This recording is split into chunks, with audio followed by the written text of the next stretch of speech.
Welcome all of you to the Bay Planning Coalition's Decision Makers Conference.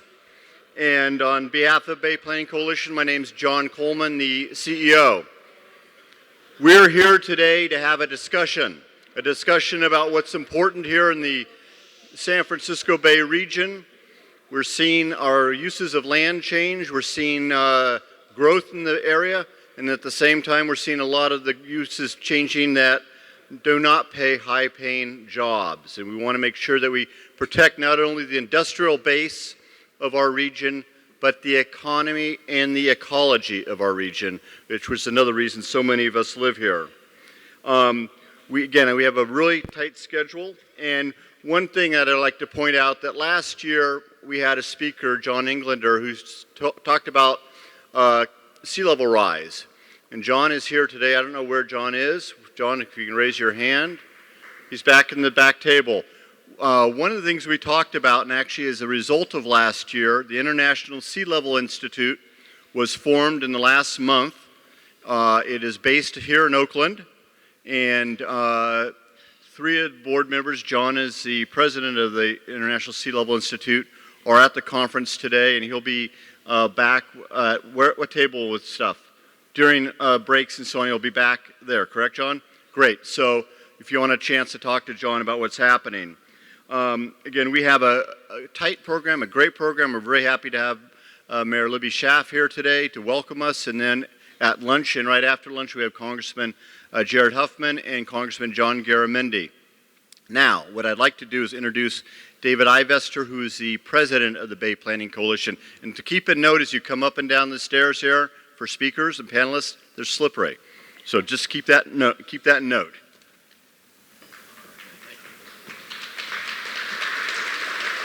Thank you.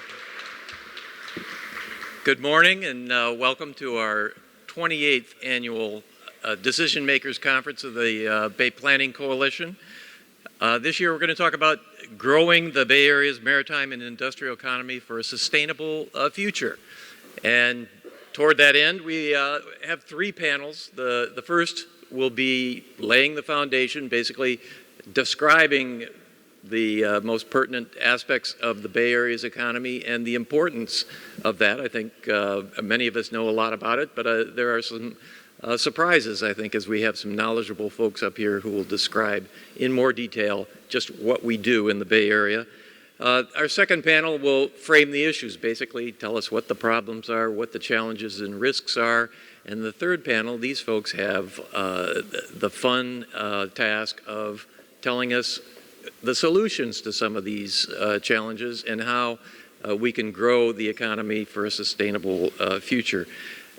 We'll also have an update of what's going on in Washington during the lunch, and the day will be punctuated with three keynote speakers.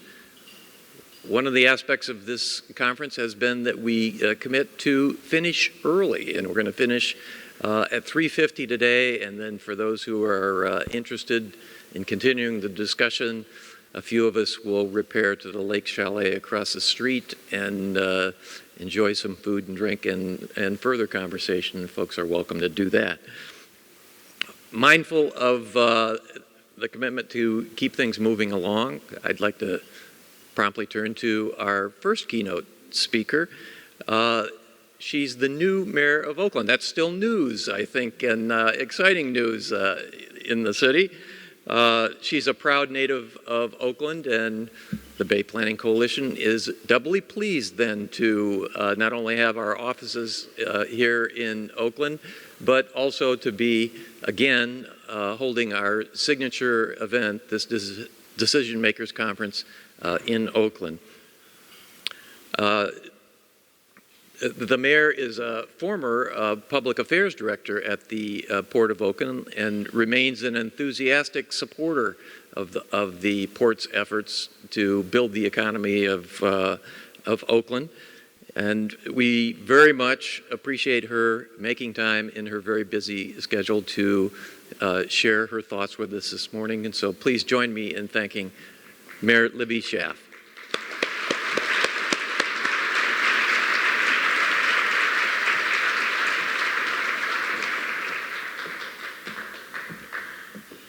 Good morning. I am so excited that you chose Oakland, not just to have as your home for the Bay Area, the Bay Planning Coalition, but also to have this incredibly important event here today. Oakland is a very exciting city, so I hope to get you even more excited about it after I'm finished talking. And I'm hoping to finish early so that we have some time for questions. So please think of tough questions. You don't become the mayor of Oakland without being a little tough, so don't hold back. I want to congratulate you on the theme of this year's conference, growing the Bay Area's maritime and industrial economy to secure a sustainable future. Growth and sustainability. I love those two themes. And I am kind of in the depths of preparing my first budget, my first 2-year budget for the city of Oakland as its new mayor.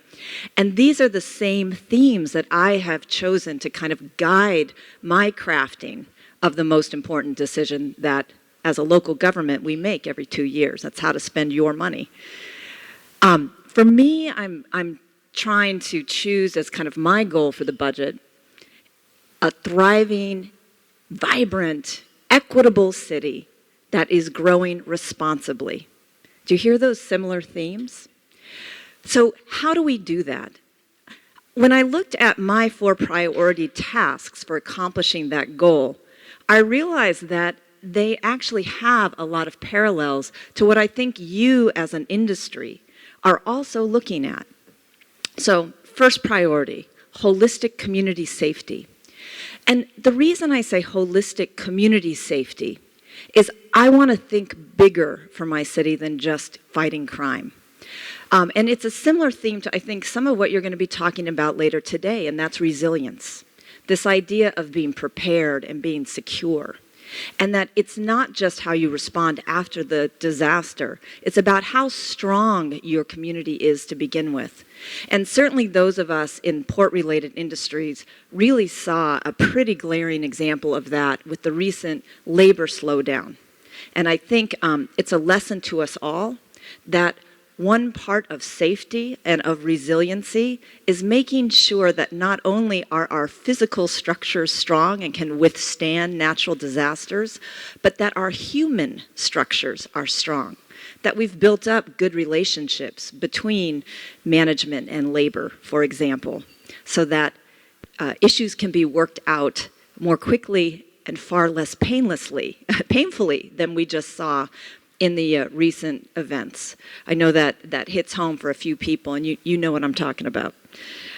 My second priority as mayor, and this should just warm your hearts for this audience, is vibrant, sustainable infrastructure. Now, not every audience I talk to gets all excited about infrastructure the way I do, but I'm guessing that in this room, a few of you actually do. We have this incredible opportunity in government to create the physical environment. And that physical environment can not only help do things like address climate change or make our streets safer so that people that walk and bike are free to do so, that it encourages this healthy behavior and that they are safe in doing so.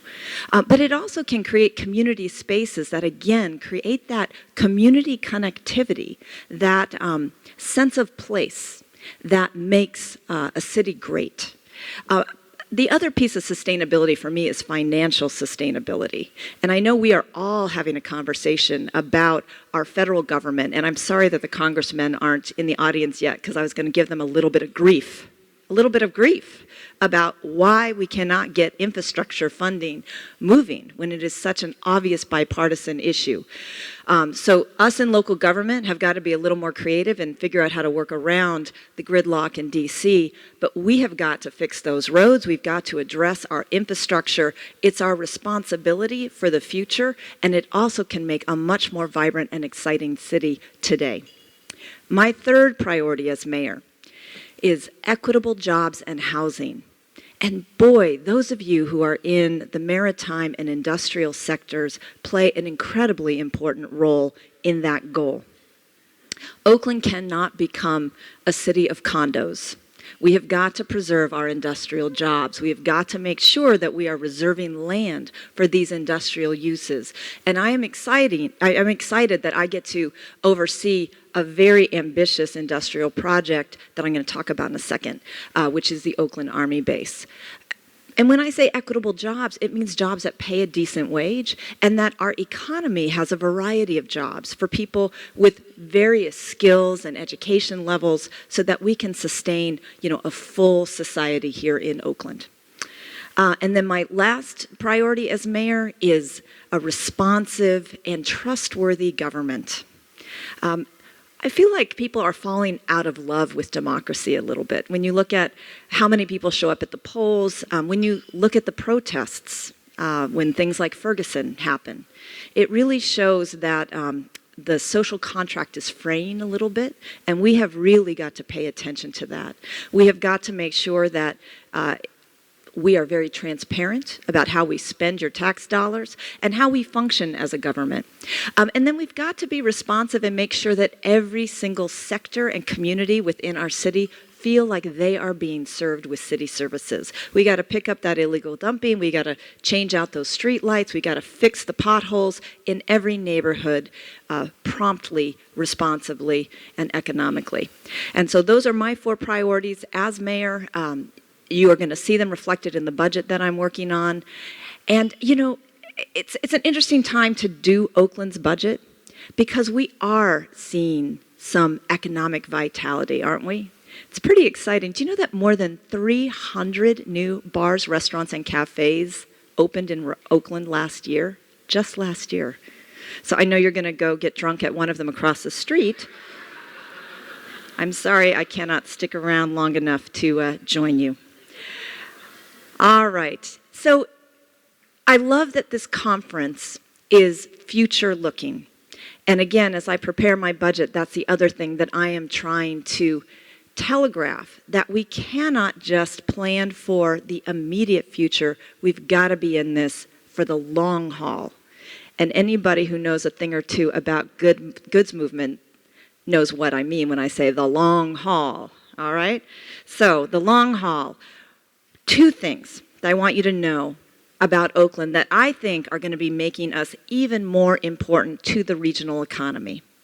The first one is our project at the Oakland Army Base. I hope that you all know already that the Port of Oakland is the 5th busiest container shipping port in the United States, right here in Oakland.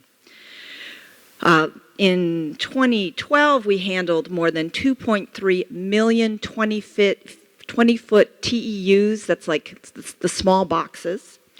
And we handled almost 100% of all goods that came into Northern California. That's a lot. The other thing that's unique about the Port of Oakland is that we are one of the very few ports in the country that actually handle more exports than imports. And that means we are very important to supporting kind of the growing new advanced manufacturing economy that's coming back to this region.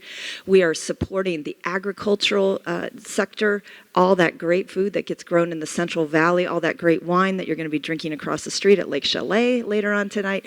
That all gets exported out of the Port of Oakland.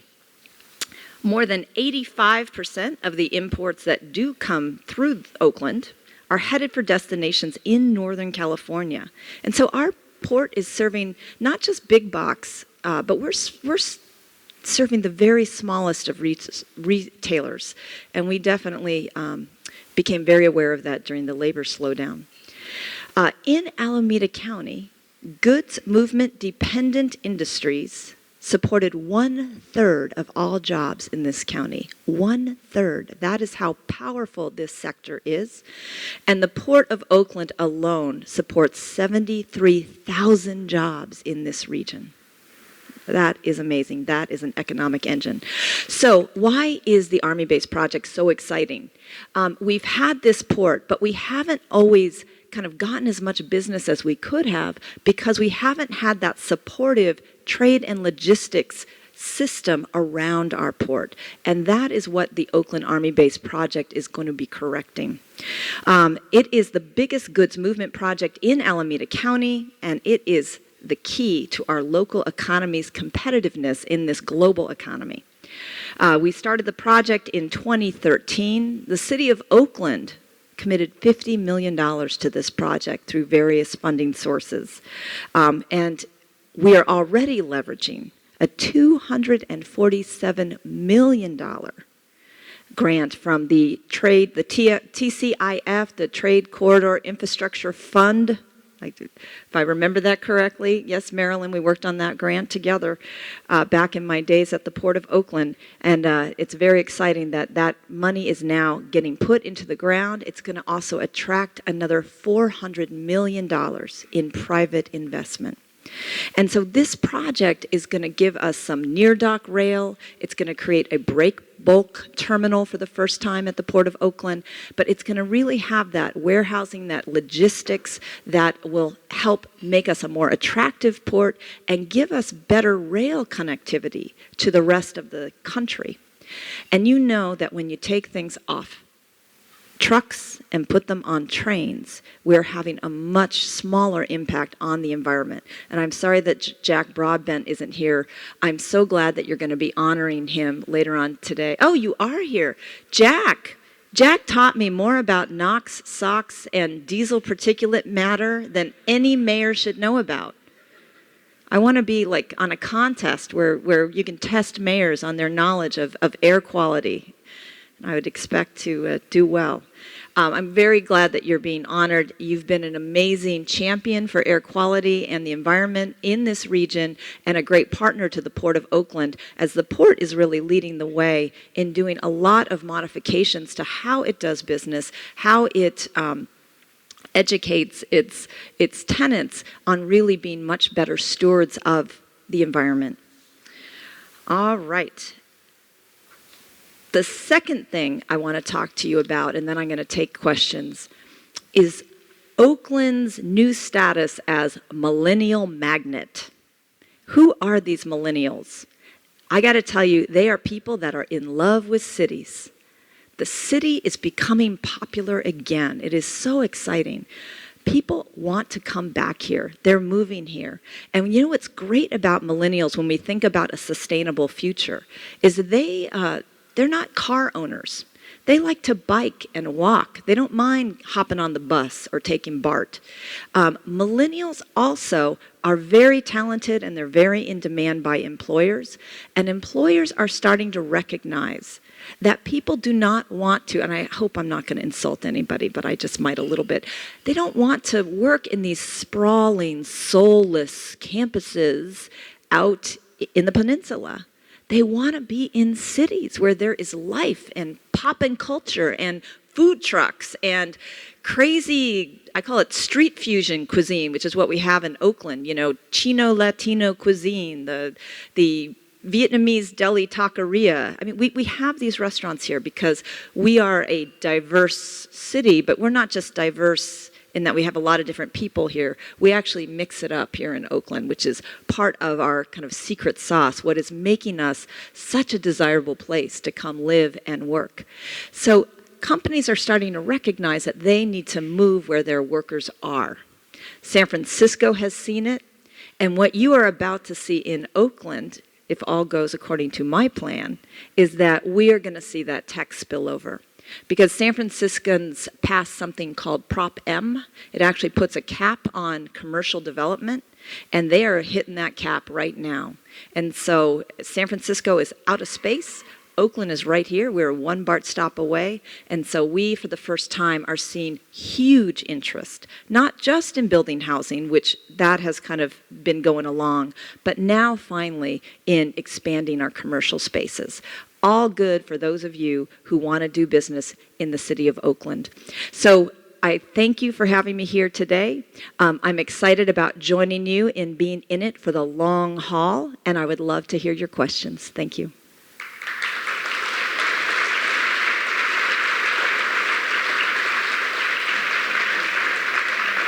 Turn my mic on. There we go.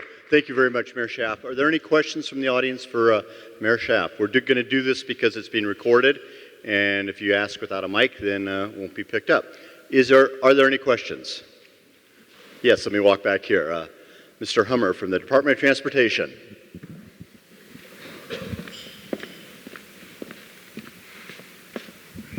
Thank you. I'm with the U.S. Maritime Administration, U.S. DOT.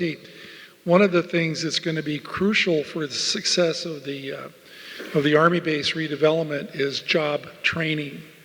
And also, when the thing comes together, we're going to need AC Transit and other transit agencies to get in there and bring workforce to those jobs.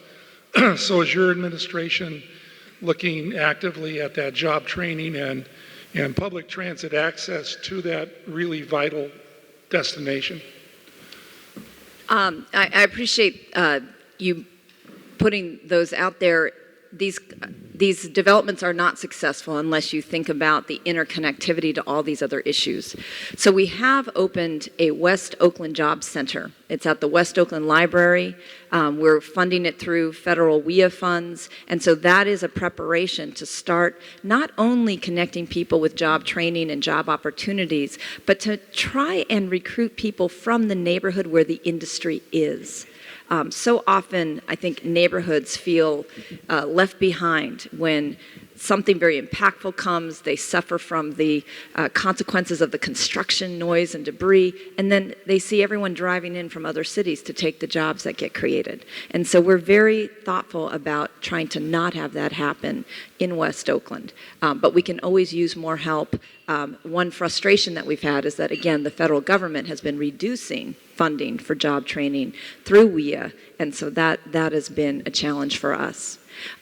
As far as the issue of AC Transit and our transportation systems, this is a great opportunity for me to introduce Matt Nichols. Matt, if you could stand up. Matt is the very first Mayor's Policy Director for Infrastructure and Transportation, City of Oakland. So let's hear it from Matt.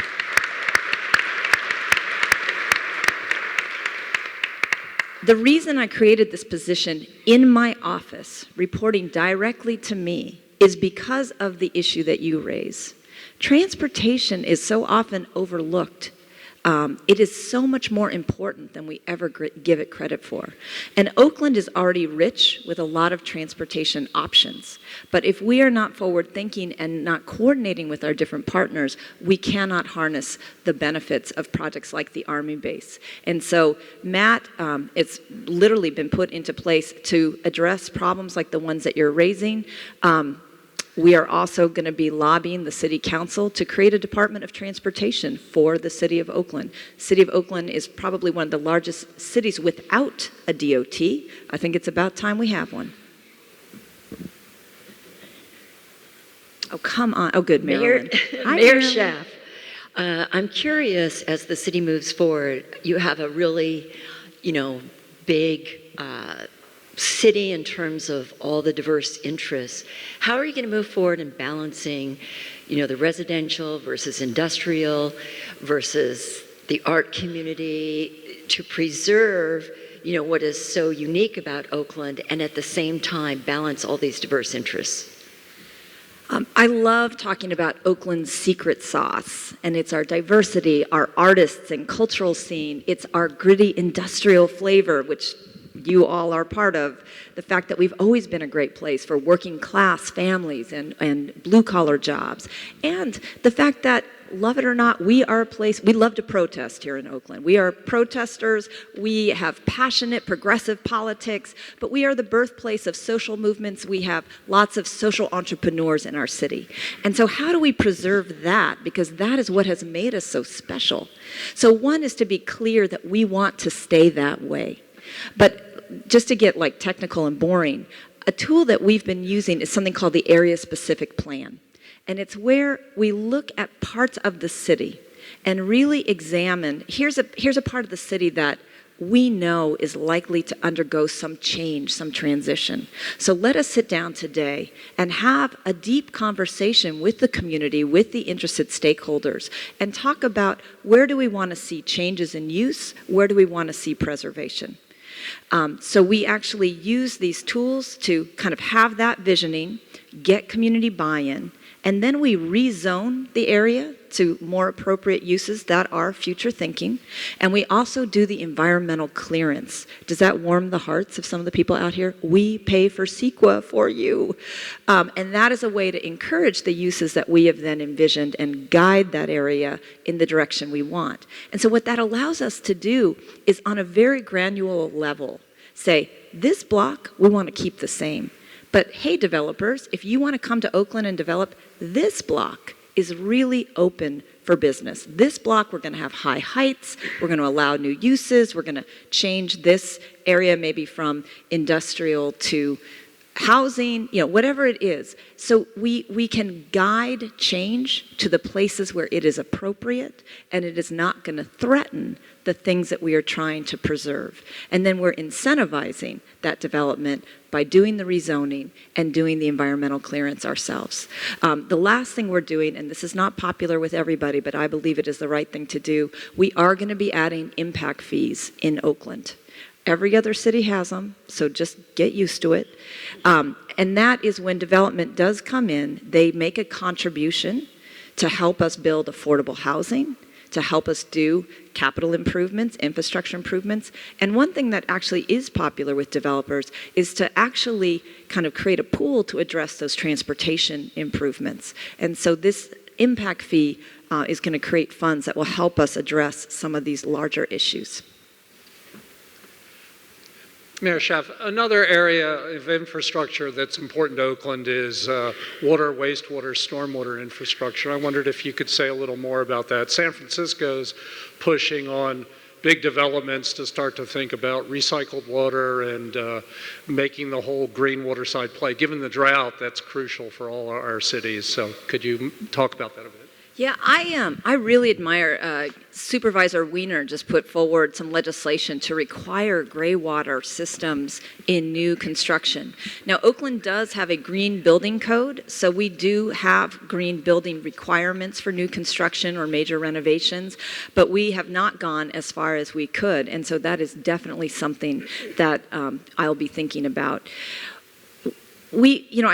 I am just kind of obsessed with infrastructure, and I am hoping to also get the support to put a bond issue onto the 2016 ballot to look at capital improvements that actually reduce our operations and maintenance costs. And so there are some other tools that I'm excited about, things like bioswales. In fact, you'll see, if for those of you who know what a bioswale is and know how to spot one, there's one right by the Lake Chalet. So assuming you haven't had too much wine, I like wine, don't I?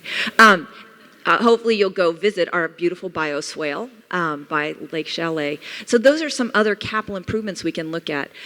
We, like many cities, are under a consent decree. I should be ashamed about this, but it's just the way it is. We're an old city.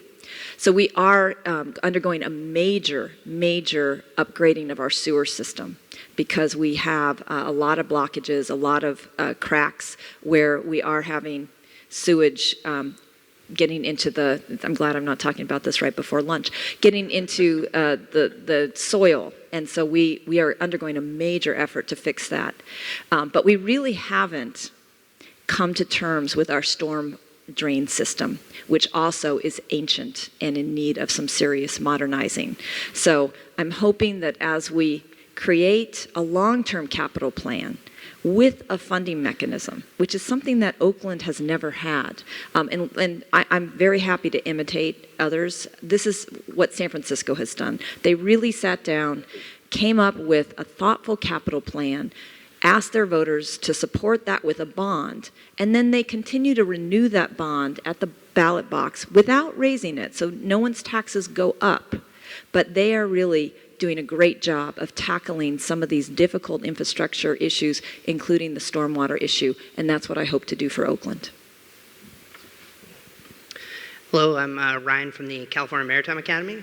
Just wondering what your perspective is on collaborating, not necessarily just with higher education, but with including a lot of K through 12 education with kind of the future infrastructure plans that you have in Oakland. Oh, you're talking about my sweet spot. There is nothing more important than making sure that all of our children graduate from high school with the skills and the hope to be successful in their futures. Nothing. And even though as mayor, I have no control at all over the school system, I am deeply committed to working in partnership with our great superintendent, Antoine Wilson. I trust this man so much, I have given him my children, my own children. So I have a first grader and a third grader in the same Oakland public school that I attended growing up. So I do have a personal interest in this as well. But it is the most important thing for us all to do. I'm actually having a breakfast tomorrow morning to kick off what we're calling Classrooms to Careers. It used to be called the Mayor's Summer Jobs Program. And I hope each one of you considers taking a young person under your wing. The reason I don't like using the term summer jobs is it's really not, you shouldn't expect to get a lot of useful labor out of a young person over the summer. Let's just be honest. But what you do need to do is you need to experience the incredible satisfaction of teaching a young person things that they will never learn in school. Like, sweetheart, with your figure, you shouldn't wear a shirt that tight to work. Like, no, the teacher's not going to tell her that, and it's important for her to know.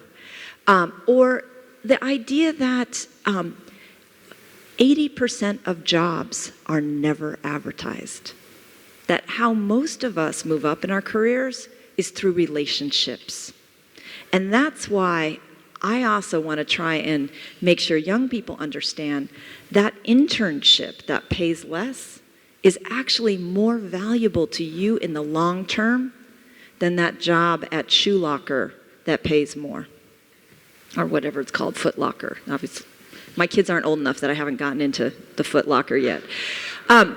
So this, and I'm really pleased a number of foundations have actually pooled some funds together to allow me to hire a policy director for youth and education in the mayor's office. It's a sign of just how committed I am to this issue. And, we've got to look at it in the long term. Our preschool system preschool is one of the best returns on investment that any society can make. We need to do more of it. We need to focus on that third grade literacy, and that's related to attendance. And then we've got to make sure that kids see a future for themselves. There was a huge study done in 2006 about why are high school students dropping out. And the number one answer was because they did not understand the relevance of education. And so that is a gift that we can give young people. So again, don't think about hiring someone to do a job this summer. You're not going to get anything useful out of them. But what you are going to get is that satisfaction. And I don't know about you, but I had a lot of adults in my life growing up that helped me, that taught me some of these lessons. So I know I've got a big karmic debt to repay. So I hope you feel the same way.